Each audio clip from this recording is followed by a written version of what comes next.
ভগবান আমাদের বদ্ধজীবকে কৃপা করার জন্য তিনি অর্চা মূর্তি রূপে এসেছেন। বিগ্রহ নহ তুমি সাক্ষাৎ ব্রজেন্দ্র নন্দন।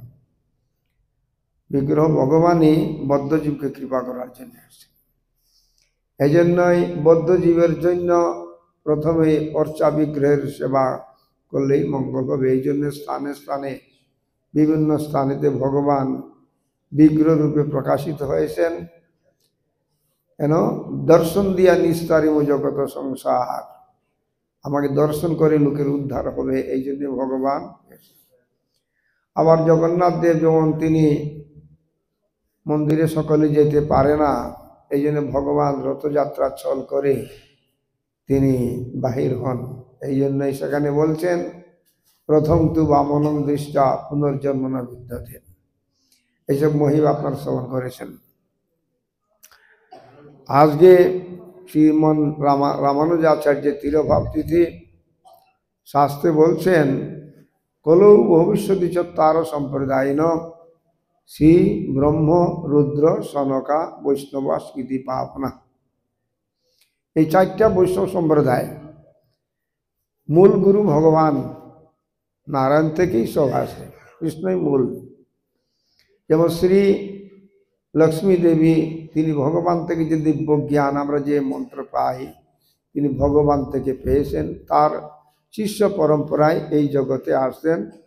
মধ্যযুগে রামানুজাচার্য বড় আচার্য ছিলেন, রামানুজ সম্প্রদায় বলে। ব্রহ্মা তিনি ভগবান থেকে যে দিব্য জ্ঞান লাভ করেছেন, তার পরম্পরায় তার থেকে নারদ, ব্যাস, মধ্যাচার্য, মাধবেন্দ্র, ঈশ্বরপুরী করে আমাদের যে গৌড়ীয় সম্প্রদায় এসছেন। আর রুদ্র হল শিব, তিনি যে ভগবান থেকে দিব্য জ্ঞান লাভ করেছেন তারই পরম্পরাতে এটা আসছে। আর ওইটাই বিষ্ণু স্বামী, মধ্যযুগে বিষ্ণু স্বামী ছিলেন আচার্য, আর মধ্য সম্প্রদায় মধ্যাচার্য, ব্রহ্ম সম্প্রদায়ের আচার্য ছিলেন। সনক সনক সনন্দ সনক কুমার সনক, তিনি ভগবান থেকে যে দিব্য জ্ঞান লাভ করেছে, এটা হলো সনক সম্প্রদায়। বা এটাকে বলে কি সম্প্রদায়, ওই একটা হলো রামানুজ, মধ্য, নিম্বার্ক সম্প্রদায়, এই চার সম্প্রদায় আছে। শাস্ত্রে বলছেন সম্প্রদায় বিহীন আসতে মন্ত্রাস্তে বিফলামতা। আমরা যখন হরিভজন করতে যাব, এই চার সম্প্রদায়ের মধ্যে হতে হবে, এর বাইরে গেলে ওই মন্ত্রের কোনো কাজ করবে না, কারণ এটা তো ভগবান থেকে আসছে না। এই জন্যই এই সম্প্রদায়ের মধ্যে থেকে আমাদের ভজন করতে হবে। রামানুজাচার্য খুব বড় আচার্য ছিলেন। তিনি রামানুজ লক্ষণের অবতার বলে, লক্ষণের অবতার তাদের সম্প্রদায়ে বলে থাকেন। রামানুজ সম্প্রদায়ে বৈষ্ণব সেবার খুব মহিমার কথা আছে। রামানুজ তিনি দক্ষিণ ভারতে তামিলনাড়ুতে পেরমবাদরে আবির্ভূত হয়েছিলেন। তার স্ত্রী বৈষ্ণব বিরোধী ছিলেন, বৈষ্ণবদেরকে পছন্দ করতেন না। বৈষ্ণবরা গৃহে আসলে এদের সেবা করা তার রুচি ছিল না, পছন্দ করতেন না।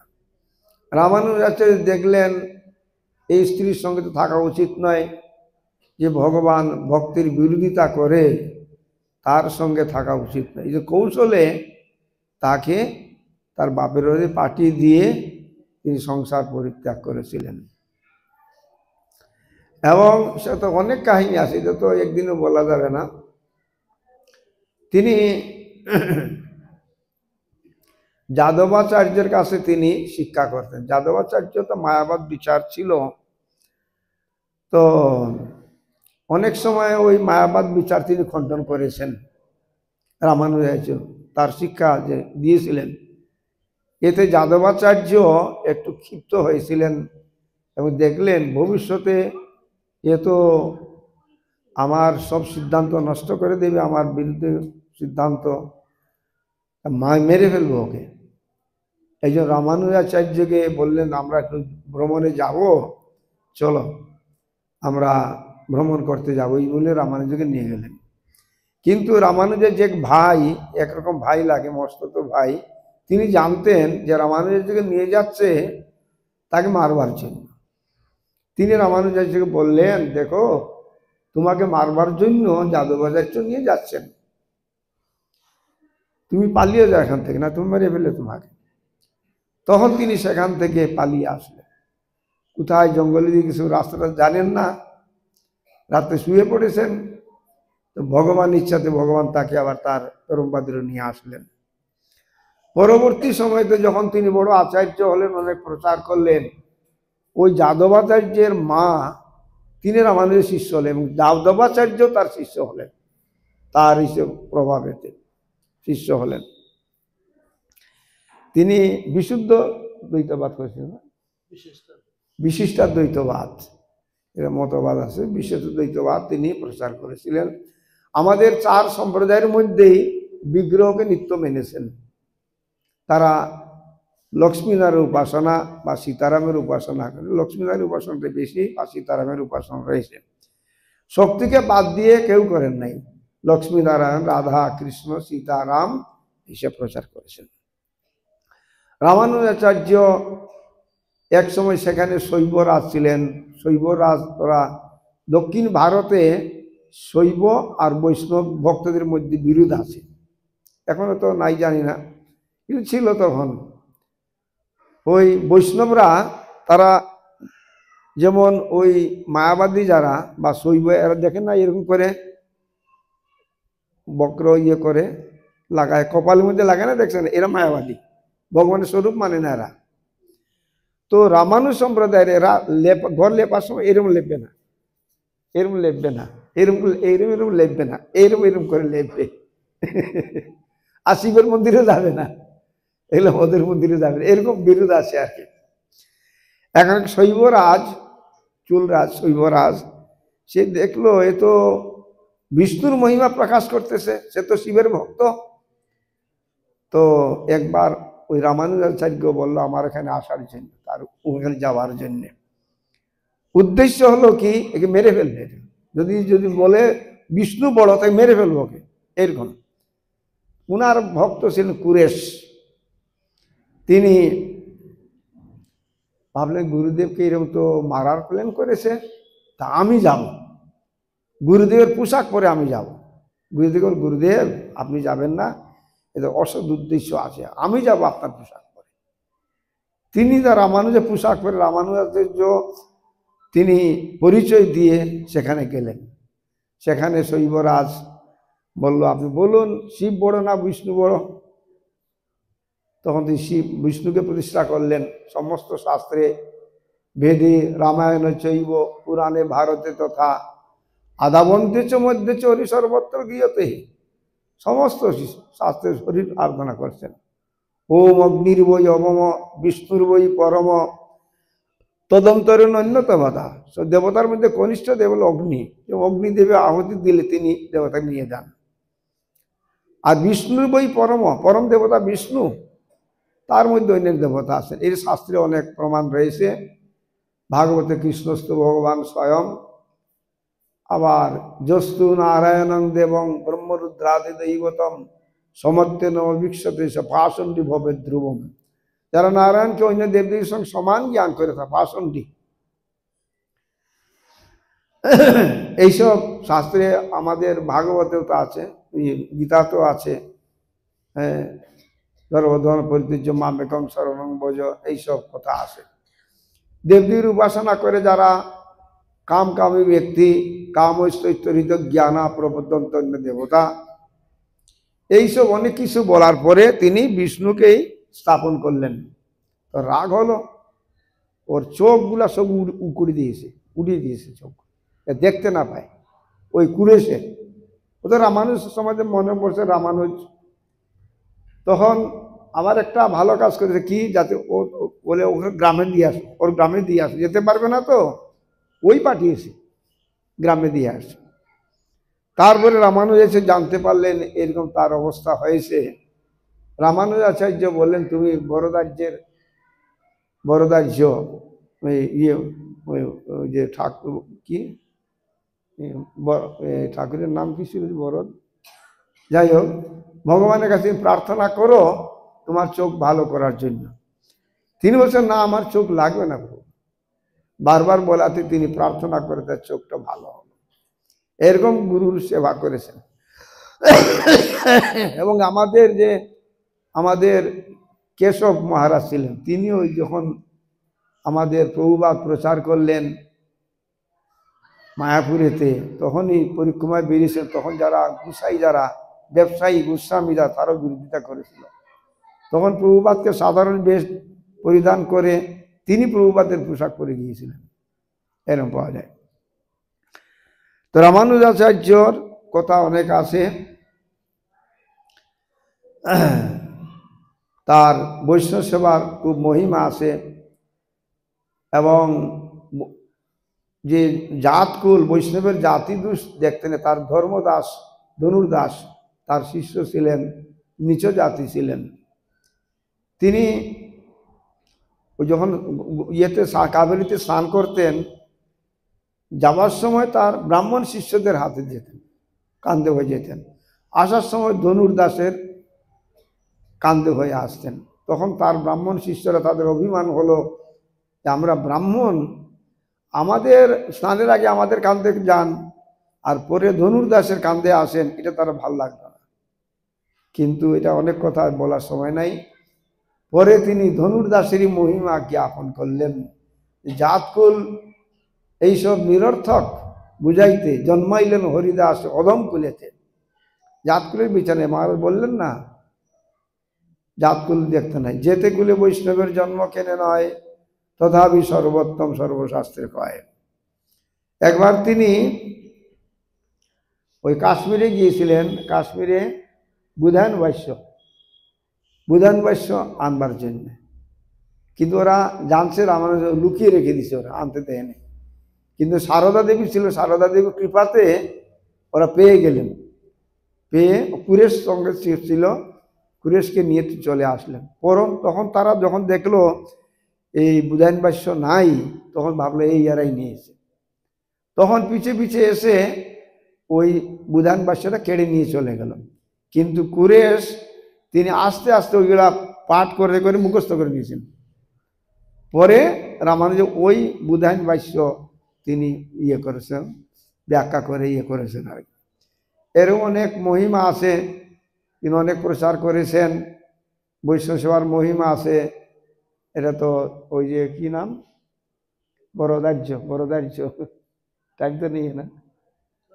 হ্যাঁ, বরদার্য, এটা আমাদের শিক্ষণীয় বিষয়। রামানুজাচার্য একবার প্রচারে গিয়েছিলেন। প্রচারে গেলে অনেক লোক থাকে, তার 25-30 জন থাকে, আমাদের যাই আমরাও থাকি। তখন তিনি এক ধনী শিষ্যের কাছে গেছেন।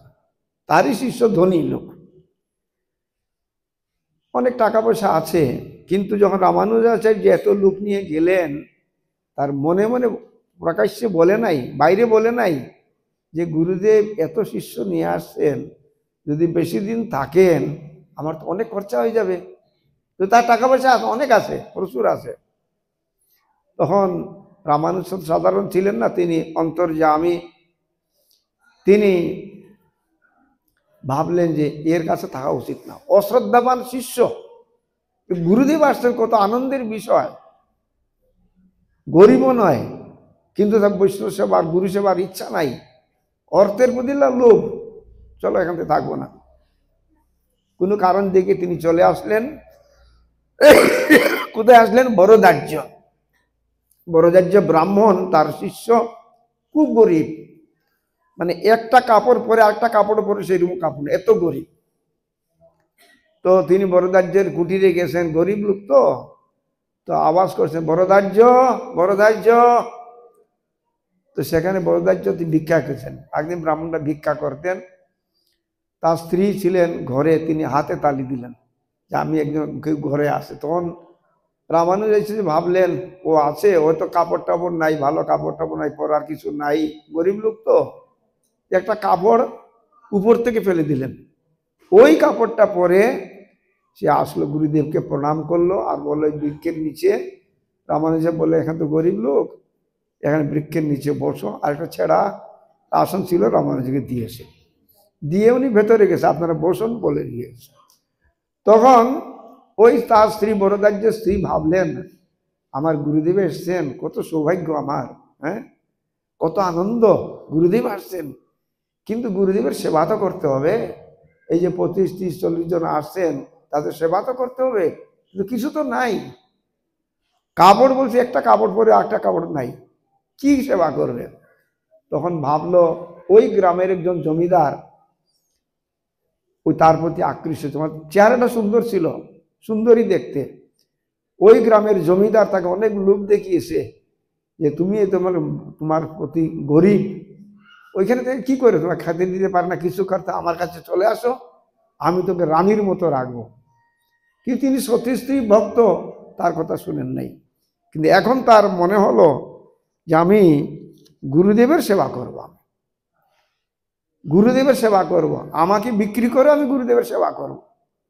তখন তিনি ওর কাছে গেছেন, ওই জমিদারের কাছে, যে আপনি আমাকে অনেকদিন চেয়েছিলেন, আমি আপনার বাক্য রক্ষা করব, কিন্তু আমার একটি কথা আছে, আমার গুরুদেব এসছেন, গুরুদেবের সেবা করব, কিছু দ্রব্য লাগবে। সে তো আনন্দ, তার কত প্রলোভন দেখিয়ে তাকে আসতে পারে না, এখন যে আসবে নিয়ে যা, যত খুশি যা পারছে দ্রব্য টব্য দিয়ে দিয়েছে। দেওয়ার পরে তিনি নিয়ে আসলেন, সে বিরাট উৎসব করলেন। রামানুজাচার্য তিনি জানেন কি করে হলো, সব অন্তর্যামী জানতে পারলেন। তারা প্রসাদটা পেয়ে বিরাট উৎসব হলো, বিশ্রাম করতেছেন। তখন তার ওই স্বামীটা আসছে, দেরি করে এসছে। স্বামী যখন এসছে, এসে দেখছে এইসব বিরাট আয়োজন, আমরা গরিব লোক, হ্যাঁ। তখন তার স্ত্রী বলছে আপনি প্রসাদ পান। তখন সে বরদার্য উনি বলছেন প্রসাদ পাবো, কিন্তু এইসব দ্রব্য কোথার থেকে আসলো এটা আমাকে বলো, আমরা গরিব লোক তো খেতেই পাই না, আমরা এইসব দ্রব্য কোথার থেকে আসলো তা বলো। সত্যি কথা বললো সে, এই গ্রামের জমিদার আমাকে আমার রূপ দেখে আমাদের আকৃষ্ট হয়ে তার আমার দেহটা বিক্রি করেছি আমি, করে তার বিনিময়ে আমি জেনেছি। তখন তিনি প্রসাদ পেলেন। তখন তার স্ত্রী বললে আমি তো বাক্য দিয়েছি, আমি যেতে হবে তার কাছে, আমি একটু প্রসাদ নিয়ে যাব। আর রামানুজাচার্যেরও উচ্ছিষ্ট প্রসাদ নিয়ে গেলেন। আর বরদার্য বললেন তুমি যাও, তুমি তোমার গুরুদেবের জন্য যার দেহটা বিক্রি করে দিয়েছে তার অনিষ্ট কেউ করতে পারবে না। গুরুদেবের জন্য তাকে একটা দেহটা বিক্রি করে দিয়েছে, তার অনিষ্ট কেউ করতে পারবে না। তখন ওই তার স্ত্রী ওই জমিদারের কাছে গেলেন যে আপনি বাক্য দিয়েছিলাম, আমি এসছি, আর একটা প্রসাদ নিয়ে আসছি। প্রসাদ দিলেন, আর ওই যে রামানুজের উচ্ছিষ্ট প্রসাদ সেটাও দিলেন। সেই প্রসাদ পেয়ে তার চিত্তবৃত্তির পরিবর্তন হয়ে গেল। মহাপুরুষের উচ্ছিষ্ট, বৈষ্ণবের উচ্ছিষ্ট, বৈষ্ণবের পদজল, বৈষ্ণবের পদরেণু সাধনের বল বলছেন তো, তার পরিবর্তন হয়ে গেল। তখন সে বলছে আমি মহাপাপিষ্ট, আপনি আপনার গুরুদেবের জন্য আপনার দেহটা বিক্রি করে আপনি গুরুদেবের সেবা করেছেন, আর আপনাকে আমার ভোগ করার ইচ্ছা হয়েছে, মহাপাপিষ্ট। হ্যাঁ, আপনি আমাকে আপনার গুরুদেবের কাছে নিয়ে চলুন। তখন ওনাকে নিয়ে আসলো, রামানুজের দর্শন করলেন এবং রামানুজের কৃপা করলেন, পরে শিষ্য হয়ে গেলেন। এরপরে বরদার্য এবং তার স্ত্রী যতদিন ছিলেন ওই জমিদার তাকে ভরণ পোষণ দেখে আসে। এই জন্য বৈষ্ণব সেবার মহিমা আমরা মনে করি যে আমার তো কিছু নাই, কি করে সেবা করব। আমাদের কুসুম কুমারী ছিলেন ঢাকাতে, তার নিজের জমি বিক্রি করে গুরুদেবের সেবা করেছেন, তার কিছু নেই, তিনিও গরিব ছিলেন, বাড়ি বিক্রি করে গুরুদেবের সেবা করেছেন। এত আয়োজন করেছেন, গুরুদেব ভাবলেন এ কোথার থেকে করলো এগুলা। তখন জানতে পারলেন নিজের বাড়ি বিক্রি, কোথায় থাকবে, কোথায় থাকার জায়গা নাই, কিছু নাই। তখন গুরুদেব তাকে মায়াপুরে নিয়ে আসলেন। বিষ্ণুপ্রিয়া পল্লী ছিল মহিলাদের জন্য, তখন ছিল, সেখানে রাখলেন এবং বললেন আমার মাকে যেরকম দেখবে, মা তার মাও ছিলেন, গুরুদেবের মাও সেখানে ছিলেন, তাকে সেরকম সারা জীবন তার মা আর তিনি ওই করেছে। এই জন্যই গুরু বৈষ্ণব সেবা করলে কখনো অমঙ্গল হতে পারে না। এই জন্য আজকে রামানুজাচার্যের অনেক কথা, আরো অনেক বহুত কথা আছে রামানুজাচার্য। আজকে তার তিরোভাব তিথিতে তার চরণ কমলে প্রণত হয়ে তার হইতে কৃপা প্রার্থনা করি এবং শিল গুরুদেবের চরণে প্রণত হয়ে আর হইতে কৃপা প্রার্থনা করি।